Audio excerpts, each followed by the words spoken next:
இனிமேல் இரட்டலைக்கு என்ன பெரிய எதிர்காலம் இருக்கு, அவ்வளவுதான் முடிஞ்சு போச்சுன்னு ஒரு இடத்துக்கு வந்துட்டாங்க. இல்லை, நான் அப்படி நினைக்கவே இல்லை. இன்னும் திமுகவும் அதிமுகவும் ஸ்ட்ராங்கான கட்சி தான். நீங்கள் எம்எல்ஏவா சீட்டு எந்த எலிஜிபிலிட்டியில் கொடுத்தாங்கன்னு கேட்டிங்கன்னா, யாரெல்லாம் நல்லா ரீல்ஸ் போடுறாங்க எலிஜிபிலிட்டியில் கொடுத்தாங்க.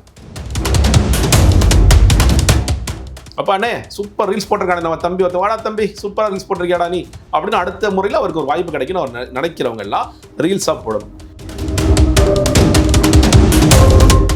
அப்போ இந்த ஆட்சி முழுக்க இது ரீல்ஸாகத்தான் போய் கொண்டிருக்கும். அது அவங்க கட்டுப்படுத்தவே முடியாது. நீங்கள் இப்போ சட்டமன்றத்தில் பேசுறதுக்கு வாய்ப்பு கிடைச்சா ஒருத்தரும் பேசி தங்களோட பெர்ஃபார்மன்ஸை காட்டலாம். உங்களுக்கு அதுக்கு வாய்ப்பு கிடையாது. நீ பேச தெரியாது, உனக்கு பேசாமல் உட்காருன்னு சொல்லி சொல்கிறாங்க. அமைச்சர்களுக்கே பேச தெரியாதுன்னு உட்கார வைக்கும் பொழுது எம்எல்ஏக்களால் இன்னும் ஒன்றுமே பண்ண முடியாது. டீ வாங்கி கொடுத்ததுனால திமுக ஆட்சி இழந்ததுன்னு சொல்லி சொல்லுவாங்க. அதே மாதிரி இப்போ நேரடி ஒளிபரப்பு பண்ணுறதுனால ஆட்சி இழந்துட போகிறாங்க. அதனால நேரடி கட் பண்ணிடுறாங்க பேசாமல். புதிய சிந்தனை நேயர்களுக்கு வணக்கம். நான் உங்கள் பிருந்தா சங்கர். இன்று நம்மோடு சிறப்பு விருந்தினராக இணைந்திருப்பது அரசியல் விமர்சகர் ஜெகதீஸ்வரன். வணக்கம் சார், எப்படி இருக்கீங்க? அதிமுக அப்படின்ற ஒரு கட்சியை இல்லாமக்கணும் அப்படின்றது தாவேகாவுடைய மிகப்பெரிய ஒரு நோக்கமா இருக்கு அப்படின்றதும் சொல்லப்படுது. ஏன்னா இருக்கக்கூடிய அமைச்சர்களை ஒரு மூன்று பகுதியா பிரித்து அவர்களை இங்க, அதாவது தாவேகாவிற்கு கொண்டு வர வேலையை ஆதவர்ஷனா அவர்களும் செங்கோட்டையன் அவர்களும் செஞ்சிட்டு இருக்காங்க. ஏன்னா செங்கோட்டையனுக்கு நெருக்கமான ஒரு சிலர் அதிமுக அவர்களுடைய நண்பர்கள் இருப்பதாக அவருக்கு இன்னுமே ஈஸியா இருக்கு அந்த அதிமுகவை உடைக்கிறதுக்கு அப்படின்னு சொல்றாங்க. ஆனா இன்னைக்கு பாத்தீங்கன்னா வேலுமணி அவர்கள் மறுபடியும் எடப்பாடி பழனிசாமி அவர்களை பார்த்து பேசியிருக்காங்க. அதிமுக அப்படின்ற ஒரு கட்சி இதுக்கப்புறம் என்ன ஒரு நிலையில இருக்கும் அப்படின்றது மிகப்பெரிய ஒரு கேள்விக்குறியா இருக்கு சார். நீங்க சொன்னதுல செங்கோட்டையன் அவர்கள் இதை செய்யறாராங்கிறது எனக்கு கேள்வி இருக்கு. அதை ஒரிஜினல் செய்யறார். ஏன்னா செங்கோட்டையன் அவர்களுக்கு இன்னைக்கு இருக்கிற பிரச்சனை என்ன தெரியுமா? நான் ஏற்கனவே கூட்டிட்டு வந்த ஆட்களுக்கு இங்க பொறுப்பு போடல. சத்தியபாமா கூட வந்தாங்க. அவங்களுக்கு அமைச்சர் பொறுப்பை எதிர்பார்த்தாரு, அது கொடுக்கல. சரி ஓகே, ஏன்னா நிறைய அந்த கம்யூனிட்டியில் ஆட்கள் இருக்காங்க, அதனால வேணாம்னு சொல்லி நிராகரிச்சிட்டாங்க. ஆனால் கட்சியில் ஒரு பொறுப்பு போட்டு கொடுங்கன்னு அவர் கேட்டுட்டு இருக்காரு. அது கூட முடியாதுன்னு சொல்லி சொல்றாங்க. அப்போ செங்கோட்டையன் அவர்கள் யாரையுமே கூட்டிட்டு வரக்கு அவர் ரெடியா இல்லை.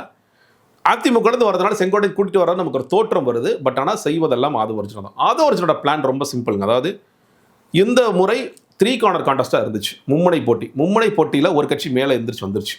ஏன்னா நீங்கள் பாருங்களேன், நிறைய இடங்கள்ல திமுக ஜெயிக்க வேண்டிய இடங்கள்ல அதிமுக ஜெயிச்சிருக்கும். அவங்க 2 பேர் அதிமுக ஜெயிக்க வேண்டியதுன்னா அது தாவேகா பிரித்த வாக்கள். ஒரு பக்கம் தாவேகவும் 107 இடங்களில் ஜெயிக்குது. இந்த மும்முனை போட்டி தொடர்ந்துச்சுன்னா நாளைக்கு இந்த ஆட்சி மேலே ஒரு ஆன்டி இன்கம்பன்சி வருதுன்னு வச்சுக்கோங்களேன்.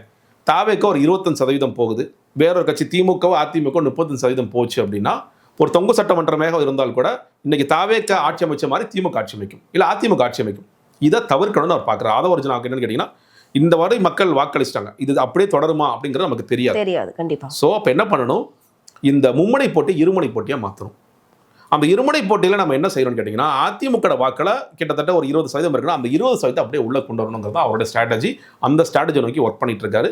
அதனால அதை உடைக்கின்ற வேலைகளை அவர் தொடர்ச்சியாக பார்த்துட்டே தான் இருப்பார். இல்லை சார், அதை கொண்டு வரதற்கு சாத்தியக்கூறுகள் இருக்குதா அப்படின்றது மிகப்பெரிய கேள்வி. ஏன்னா அந்த சின்னத்தை பார்த்து ஓட்டு போடக்கூடிய ஜனங்கள் இன்னுமே இருக்கிறாங்க. இன்னும் அதிமுக அப்படின்னா அது எப்படி வளர்ந்தது அப்படின்றது நமக்கு தெரியும். இதில் முக்கியமாக எம்ஜிஆர் அவர்களாக இருக்கட்டும், செல்வி ஜெயலலிதா அம்மையார் அவர்களாக இருக்கட்டும், அதுக்கு பின்பு இருக்கக்கூடிய எடப்பாடி பழனிசாமி, இதுக்கு முன்பு இருந்த ஓபிஎஸ், ஒவ்வொருத்தவங்களுடைய ரோலும் அந்த இடத்துல எவ்வளவு முக்கியத்துவமா இருந்தது அப்படின்றது நம்ம எல்லாருக்கும் தெரியும். இருந்தாலும் அதிமுகவை உடைச்சு கொண்டு வர முடியும் அப்படின்னு எந்த ஒரு மனப்பான்மையில இருக்கிறாங்க சார்? இல்லைங்க, உடைச்சு, அதாவது நரேட்டிவா ஒரு விஷயங்க. நீங்க சட்டமன்ற உறுப்பினர்கள் வர்றாங்க, அதற்கு பிறகு கீழே இருக்கிற சில நிர்வாகிகள் வராங்க, பெரும்பாலானவர்களுக்கு சில நிர்வாகிகள் வர்றாங்க. அதை வச்சு இவங்க என்ன பண்றாங்க, திமுகவும் அது அதிமுகவுடைய பெரும்பான்மையான நபர்கள் இங்கே வந்துட்டாங்க, 90% வந்துட்டாங்கன்னு ஒரு ஸ்டேஜில் பேசினார். அடுத்த வர 50% குறைக்கிறார்.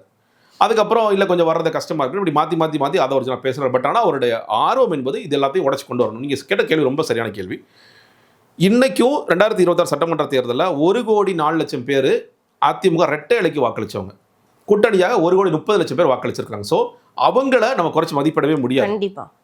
அன்ஃபார்ச்சுனேட்லி ஆனால் இந்த ஓடி போகிற சட்டமன்ற உறுப்பினர்கள், ஓடி போன ஒன்றிய செயலாளர்கள், இவங்கெல்லாம் குறைச்சி மதிப்பிட்டாங்க. இனிமேல் இரட்டலைக்கு என்ன பெரிய எதிர்காலம் இருக்குது, அவ்வளோதான் முடிஞ்சு போச்சுன்னு ஒரு இடத்துக்கு வந்துட்டாங்க. இல்லை, நான் அப்படி நினைக்கவே இல்லை. இன்னும் திமுகவும் அதிமுகவும் ஸ்ட்ராங்கான கட்சி தான். தாவேகா ஒரு தேர்தலில் ஜெயிச்சிருச்சு அப்படிங்கிறதுனால அவங்க எதிர்காலமே முடிஞ்சு போச்சா? கிடையாது. எடப்பாடி செய்யறதுல சில சிக்கல்கள் இருக்கு. எடப்பாடி பழனிசாமி செய்த ஒரு பெரிய தவறு நினைச்சிட்டீங்கன்னா, முக ஸ்டாலின் இந்த தேர்தலுக்கு பொறுப்பேற்குன்னு சொல்லி சொன்னார். அதுக்கப்புறம் ஆய்வு செஞ்சாங்க, நீங்கள் எப்படி தோத்தோங்கிறத ஆய்வு பண்ணுங்கன்னு சொல்லி சொன்னாங்க. எடப்பாடி பழனிசாமி என்ன பண்ணிட்டாரு, இந்த சீட்டை நான் கெட்டியமாக பிடிச்சிக்குவேன், வெளியே போகிறேன்னா போ, உன்னை திருமணம் சேர்த்துக்க மாட்டேன், அது தப்பான ஆட்டிடியூட் என்னை பொறுத்த வரைக்கும். ஏன்னா இதை மறுபடியும் வெற்றி பாதைக்கு அழைத்து போகணும்னா உங்களுக்கு உங்களுடைய ஆட்கள் உங்கள் கூட இருக்கணும். அதற்கு என்ன செய்யணுமோ அதை செய்யாமல் நீங்கள் தப்பான ஒரு டிசிஷன் எடுத்துட்டீங்க, அதனால நீங்கள் அடி வாங்கிட்டு இருக்கீங்க.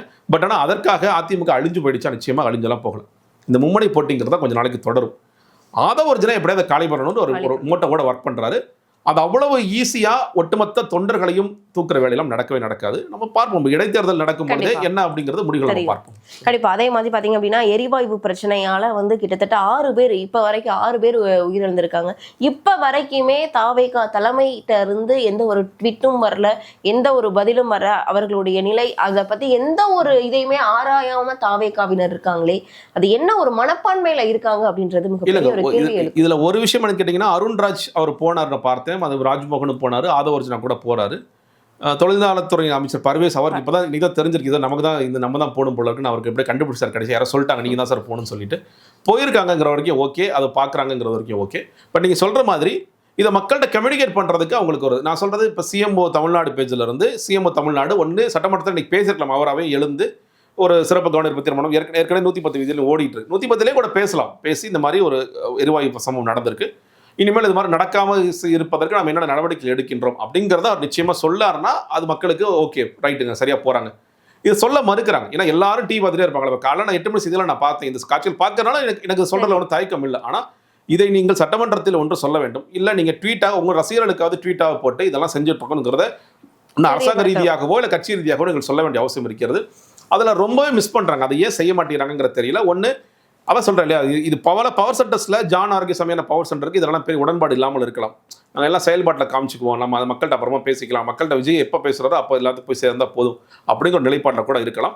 பட் என்னை பொறுத்த வரைக்கும் இதெல்லாம் மக்கள்கிட்ட கம்யூனிகேட் பண்ண வேண்டியது அவசியம் தான். கண்டிப்பாக அந்த நிலைப்பாடு அப்படின்னு இப்போ நீங்கள் சொன்னீங்க இல்லையா, அந்த நிலைப்பாடு அப்படின்றது சரிதானா? அந்த நிலைப்பாடை மக்கள் ஆதரிப்பாங்களா, ஏற்றுக்கொள்வார்களா? இல்லைங்க, அதான் சொல்கிறேன் இல்லை, நீங்கள் இதை பார்க்கிறவர்களுக்கு தெரியும், இதை பார்க்கிறவர்களுக்கு தெரியும். பார்க்காத மக்களுக்கு அவங்க என்ன நினைப்பாங்க, என்ன ஒண்ணுமே சொல்லாம இருக்காரு, பேசாம இருக்காரு, விஷயம் 6 பேர் இறந்து போயிருக்காங்க, அதுக்கும் பேசாம தான் இருப்பாரா இவர் அப்படிங்கிற செய்தி தான் போகும். இப்போ இன்னும் இந்த சோசியல் மீடியா காலத்துல எதிர்கட்சிகள் இந்த கேள்வி கேட்பாங்க, சிஎம் சார் இதுக்காவது வாய் திறந்து பேசுங்க, அம்முனே கேஸ் கரிசல் நடந்திருக்கு, இறந்து போயிருக்காங்க, அதுக்காவது வாய் திறந்து பேசுங்க சிஎம் சார். இல்லை நான் அதுக்கும் பேச மாட்டேன் அப்படின்னா அது மக்கள்கிட்ட ஒரு தப்பான பார்வை தானே கொண்டு போய் சேரும். பார்த்தவர்களுக்கு சரி செயல்பாடு ஏதோ நடக்குதுங்கிறது தெரியும், பார்க்காத லட்சக்கணக்கான மக்களுக்கு என்ன போய் சேரும் அப்படிங்கிறது இருக்குல்ல, அதே ஒரு சரி செய்ய வேண்டும். அதே மாதிரி இன்னொரு விஷயம் சார், இருக்கக்கூடிய அனைத்து அமைச்சர்களும் கட்சினா என்ன, ஆட்சினா என்ன அப்படின்னு பிரித்து பார்க்க கூட தெரியாத ஒரு மனநிலையில தான் இருக்கிறாங்க. இன்னுமே அந்த ரீல்ஸ் மோகம், அந்த திரை உலகத்துடைய பிம்பமா விஜய் அவர்கள் வந்து பிம்பத்துல இருந்து வந்தவர், அந்த ஒரு மோகத்திலேயே தான் வந்து இருக்கக்கூடிய அனைத்து அமைச்சர்களும் இருக்கிறாங்க அப்படின்னு. ஸ்கூல்ல போயிட்டு பார்த்தீங்க அப்படின்னா ஒரு பாட்டுக்கு அவ்வளோ உற்சாகமா வந்து அமைச்சர்களே டான்ஸ் ஆடுறது மிகப்பெரிய ஒரு அதிர்வலைகளை ஏற்படுத்தியிருக்கு அப்படின்னே சொல்லலாம். பலரும் வந்து மிகப்பெரிய அளவில் ஒவ்வொரு விவாதத்தையும் எடுத்துக்கோங்களேன், ஒவ்வொரு சேனல்களையும் விவாதமே இது மிகப்பெரிய ஒரு பேசும் பொருளாக இருக்கு. அமைச்சர்கள் இந்த பாட்டுக்கு இப்படி குத்து டான்ஸ் ஆடுறாங்க அப்படின்னு சொல்லிட்டு அதை ஒரு விவாத பொருளாக்கி அதை வந்து டிபேட் பண்ணக்கூடிய ஒரு நிலையை தாவேகாவினர் கொண்டு வந்திருக்காங்க அப்படின்றது மிகப்பெரிய ஒரு கேள்விக்குறியா இருக்கு. இது சரிதானா? இன்று வரைக்குமே அந்த ரீல்ஸ் மோகம் அப்படின்றது மிகப்பெரிய அளவில் இருக்குது. எப்படி இல்லைங்க, ஒன்று நீங்கள் எம்எல்ஏவா சீட்டு எந்த எலிஜிபிலிட்டியில் கொடுத்தாங்கன்னு கேட்டிங்கன்னா, யாரெல்லாம் நல்லா ரீல்ஸ் போடுறாங்க எலிஜிபிலிட்டியில் கொடுத்தாங்க. இப்போ காரைக்குடி பிரபு வந்து ஒரு அமைச்சராக இருக்கார், அவர் எந்த எலிஜிபிலிட்டியில் அவருக்கு சீட்டு கொடுத்தாங்க? இன்ஸ்டாகிராமில் மிகப்பெரிய ஒரு தொடர்ச்சியாக காசு கொடுத்து அவர் வேலை பண்ணிக்கிட்டே இருந்தார். அதே மாதிரி நிறைய பேர் என்னால் சொல்ல முடியும் சார். அதுக்கு அடுத்தபடியாக அமைச்சர் வந்து ஃபஸ்ட்டு ஒரு 8-9 அமைச்சர் தானே ஃபஸ்ட்டு நியமிச்சாங்க. அதுக்கு பிறகு யார் அமைச்சராக்குறதுன்னு ஒரு இப்போது அந்த 3 நாட்களுக்குள்ள யார் அதிகமான ரீல்ஸ் போட்டாங்களோ அவங்க அமைச்சர் ஆகிட்டாங்க. அது அடுத்த எலிஜிபிலிட்டியாக மாறிச்சு. ஒருத்தர்கிட்ட வந்து ஒரு ரிப்போர்ட்டர் சொல்கிறாரு, நீங்கள் அமைச்சராக போகிறீங்க அப்படின்னு சொல்லிட்டு, சார் சும்மா சொல்லாதீங்க, நீங்கள் நாங்கள் நல்லா ரீல்ஸ் போகிறீங்க அமைச்சர் ஆகிடுவாங்க சொல்கிறாங்க, அமைச்சர் ஆகுறாரு அவர். அதுக்கு அடுத்தபடியாக ஸோ 2 இது பார்த்தாச்சு நம்ம. இப்போது அமைச்சர் ஆக வேண்டும் என்று துடித்து கொண்டிருக்கின்ற எம்எல்ஏக்களுக்கு அடுத்து என்ன யோசிக்கிறாங்க, டேய் நம்ம அடுத்த ரவுண்டில் நம்ம புஷியானந்தனை அமைச்சராக்கணும், நம்ம புஷியானந்தன்ட்ட எப்படி நம்ம ரீச் பண்ணுறது, நம்ம ரீல்ஸ் போடுவோம். ஏன்னா புஷியானந்தனே படிக்க மாட்டார். நீங்கள் வரி வரலாறு என்ன தெரியுமா, இது தெரியுமா, வைகோ மாதிரி நீங்கள் பேசலாம், அதெல்லாம் அவர் படிக்க மாட்டார், கேட்கவும் மாட்டார், அவர் புரிஞ்சுக்கவும் முடியாது அவரால். அப்போ அண்ணே சூப்பர் ரீல்ஸ் போட்டிருக்கானே நம்ம தம்பி, வாடா தம்பி சூப்பராக ரீல்ஸ் போட்டிருக்கியாடா நீ அப்படின்னு அடுத்த முறையில் அவருக்கு ஒரு வாய்ப்பு கிடைக்குன்னு அவர் நினைக்கிறவங்க எல்லாம் ரீல்ஸாக போடணும். இது எந்த அளவுக்கு மோசமாயிருச்சுன்னா, இன்றைக்கி பிரபலமான ஒரு வார இதழில் எழுதியிருக்கிறாங்க, தேனி மாவட்ட ஆட்சியர் இன்ஸ்டாகிராம் இன்ஃப்ளூயன்சர்ஸ்லாம் கூப்பிட்டு இனி நான் எங்கே போனாலும் ரீல்ஸ் போடுங்கன்னு சொல்லியிருக்காரு. கன்னியாகுமரி மாவட்ட ஆட்சியர் எல்லாத்தையும் கூப்பிட்டு எங்கே போனாலும் ரீல்ஸ் போடுங்கன்னு சொல்றாரு. ஏன்னா அதை ஆட்சியாளர்களுக்கு அதான் பிடிச்சிருக்கு. அப்போ எல்லாத்தையும் ரீல்ஸாகவே நம்ம சொல்லிடலாம், பாட்டாவே பாடிடலாங்கிற அளவுக்கு நீங்கள் போயிட்டாங்க. ஸோ இதை ஒன்றுமே செய்ய முடியாது நீங்கள். ஏன்னா ஒரு அமைச்சராக இருக்கிற எலிஜிபிலிட்டியாக ரீல்ஸ் இருக்கும் பொழுது, ஒரு ஆட்சியாளரை பார்க்க வைக்கிறக்கான எலிஜிபிலிட்டியாக ரீல்ஸ் இருக்கும். பொண்ணு இல்லைங்க, பள்ளிக்கல்வித்துறை அமைச்சர் ராஜ்மோகன் அவர் ஃபர்ஸ்ட் வந்த வீடியோ என்ன, ஒரு ரீல்ஸ் வீடியோ தான் வந்துச்சு. இல்லை கேட்குறேன், இப்போதான் பள்ளிக்கல்வித்துறை முதல்ல திறந்த மாதிரி நீங்கள் பண்ணுறீங்களப்பா, இவ்வளோ ஆய்வு கூட்டங்கள் எத்தனையோ அமைச்சர்கள் போட்டு தானேப்பா இருந்தாங்க, நீங்கள் புதுசாக ஒன்று பண்ணுறீங்கன்னு எல்லாரும் கேள்வி கிடைக்கும். முதல்ல இது எப்படி இந்த பாட்டுங்கிறது வருது, இந்த டிஐபிஆர்லேருந்து கொண்டு வரீங்களா இல்லை பள்ளிக்கல்வித்துறையில ஓனாக ப்ரொடியூஸ் பண்ணுறீங்களா என்னங்கிறதெல்லாம் கேட்டாங்க. அப்போ இந்த ஆட்சி முழுக்க இது ரீல்ஸாகத்தான் போய் கொண்டிருக்கும். அது அவங்க கட்டுப்படுத்தவே முடியாது நீங்கள். ஏன்னா இப்படித்தான் நாங்கள் எலிஜிபிலிட்டியா உள்ள வந்தோம். இப்படி ஆட்சி பிடிச்சோம் நான் சொல்ல மாட்டேன். இப்படிதான் போகும் நீங்க சொல்றீங்க. அந்த அவர்களுக்கு அரசியல் புரிதல் அப்படின்றது 6 மாதம் கழித்தோ இல்ல 1 வருடம் கழித்தோ இல்ல ஒரு 2.5 வருடங்கள் கழித்து அவர்களுக்கு அது புரிய வரும்போது அந்த ரீல்ஸ் முகம்ன்றதை தவிர்த்து இதுதான் அரசியல் அப்படின்றது புரிஞ்சு செயல்படக்கூடிய காலகட்டங்களும் மாறும் இல்லையா? இல்லைங்க, நான் சொல்றேன் இல்லையா, இதுதான் அரசியலே அவங்க புரிஞ்சு வச்சிருக்காங்க.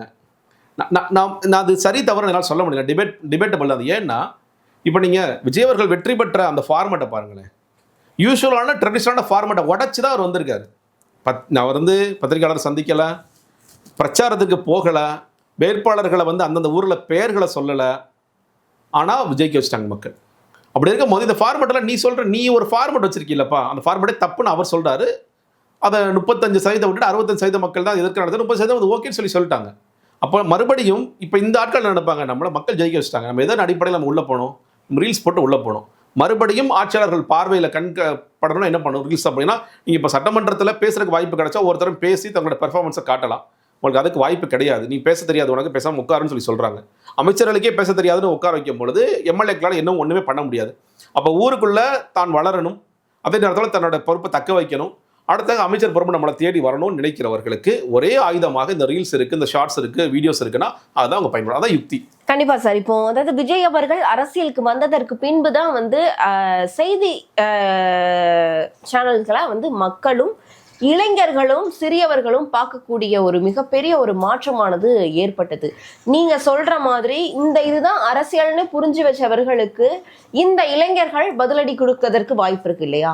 அப்படி கொடுப்பாங்களா அப்படின்றது மிகப்பெரிய கேள்விக்குறியா இருக்கு. கொடுப்பதற்கு அதிக அளவு வாய்ப்பு இருக்கு. ஏன்னா சட்டமன்றம்னா என்ன அப்படின்னு ஒரு தெரியாத ஒரு இளைஞர் இருந்திருக்காங்க. திமுக அதாவது 2025 வரைக்குமே 2026 அந்த சட்டமன்ற தேர்தலுக்கு பின்புதான் அந்த மிகப்பெரிய மாற்றம் ஏற்பட்டது. ஒரு நாளைக்கு அந்த சட்டப்பேரவையை எவ்வளவு பேர் பாக்குறாங்க, இப்ப விஜய் அவர்கள் அங்க போறதுனால பாக்குறாங்க அப்படின்றது அந்த ஒரு ரீல்ஸ் மோகம், நீங்க சொல்ற மாதிரி திரை மோகம் அப்படின்றது இருந்தாலும் கூட அதுனா என்னன்றதை தெரிஞ்சுக்கணும் அப்படின்னு நிறைய இளைஞர்கள் முன்வர ஆரம்பிச்சாங்க. அப்போ அந்த இளைஞர்கள் மூலியமாக இந்த திரை உலகம் தான் அரசியல் அப்படின்னு அந்த புரிந்து கொள்ளக்கூடிய நிலை மாறுமா? இல்லைங்க, அதான் சொல்றேன் இல்லையா, அது எப்போ மாறும்னா நீங்க சட்டமன்றமா நடத்தினா மாறும். நீங்க இப்ப பார்க்குற ஒரு இளைஞனுக்கு என்ன போய் சேரும், எது கேட்டாலும் யார் வேணாலும் பதில் சொல்லலாம் போல இருக்கு. முதல்ல யாரும் எதுவும் கேட்கவே மாட்டாங்க போல இருக்கு. சிஎம்னா பேசாம உட்காந்துருக்கலாம் போல இருக்கு. ஆனால் அவங்க என்ன நினைப்பாங்க, எதிர்கட்சிகள் மட்டும் ஏன் பேசிக்கிட்டே இருக்கிறாங்க, ஏன் கத்திக்கிட்டே இருக்கிறாங்க, ஏன் பேசுறாங்க, எதிர்கட்சிகள் நல்லா பெர்ஃபார்ம் பண்றாங்களே அப்படிங்கிற ஒரு பார்வையும் போகாது. உதயநிதி ஸ்டாலின் நல்லா அப்ப நீங்க உதயநிதி ஸ்டாலின் குறித்து ஒரு மதிப்பீடு, அவர்களாம் என்னப்பா தெரியும், ஒண்ணுமே தெரியாதுப்பா அப்படின்னு நினைச்சவங்க, இல்ல திமுகலாம் என்னப்பா தெரியும், அண்ணனுக்கு தெரியாதோட தெரியும் நினைச்சவங்கலாம் இன்னைக்கு திமுக எந்திரிச்சு பேசுற பார்க்கும்போது நல்லா தானே பேசுறாங்க, நல்லா தானே பண்றாங்க. ஆனா நம்ம அண்ணன் பேசாமே இருக்காரு, ஏன் அண்ணன் பேசாமே இருக்காருன்னு யோசிப்பாங்களா இல்லையா? அப்ப அவங்களுக்கு இப்போ ஒரு காலத்துல டீ வாங்கி கொடுத்ததுனால திமுக ஆட்சி இழந்ததுன்னு சொல்லுவாங்க. அதே மாதிரி இப்போ நேரடி ஒளிபரப்பு பண்ணுறதுனால ஆட்சி இழந்துற போகிறாங்க தான், அதனால நேரடி கட் பண்ணிடுறாங்க பேசாமல். இதெல்லாம் பார்த்து வேற தேவையில்லாமல் நமக்கு ஏன் சிக்கல்னு யோசிக்கிறாங்க. ஏன்னா நம்ம ஆட்கள் பேசுறது இல்லை. ஒரு ராஜ்மோகன் சொல்றாரு, எங்க வெற்றி தலைவர் கடைக்கன் பார்வைக்கா காத்திருக்கிறோம்.